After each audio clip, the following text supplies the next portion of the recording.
চট্টগ্রামে বন্যা পরিস্থিতির খবর আমরা জানাতে যুক্ত হচ্ছেন সহকর্মী রাজীব বড়ুয়া।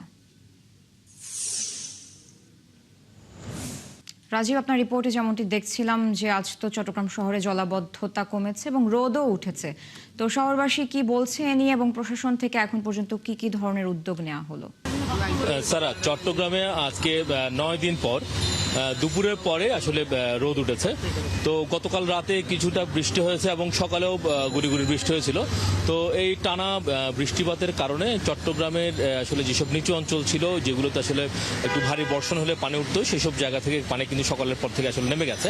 কিন্তু যেগুলো একদম অধিকতর নিচু এলাকা, যেগুলো বিশেষ করে পতেঙ্গা এবং ষোলশহর এলাকার দিকে কিছু এলাকা রয়েছে, অধিকতর নিচু এলাকা হওয়াতে ওখানে আসলে কিছু কিছু জায়গায় এখনো পানি রয়ে গেছে। তো গত কয়েকদিন ধরে কিন্তু চট্টগ্রাম নগরীতে আমরা দেখেছি বিভিন্ন নিচু এলাকায় আসলে পানি ওঠার কারণে লোকজনের ভোগান্তি।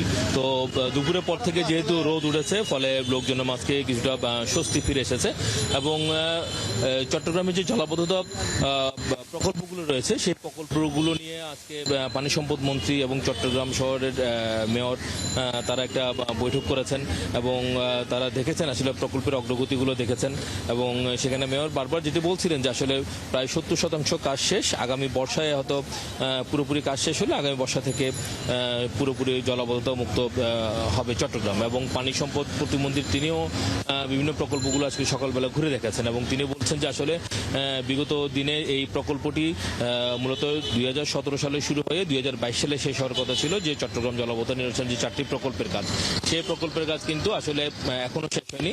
তো তিনি বলছিলেন যে আসলে প্রধানমন্ত্রীর একটা নির্দেশনা রয়েছে যে কোনোভাবেই যে এই প্রকল্পের কাজ যেন আসলে আর দীর্ঘায়িত না হয়, খুব দ্রুত যেন কাজটা শেষ করে এবং চট্টগ্রামবাসীকে জলাবদ্ধতা থেকে আসলে মুক্তি দেওয়া হয়। এই বিষয়টি আসলে আজকে আলোচনা করছেন এবং তিনিও বিষয়টি আসলে তদারকি করছেন।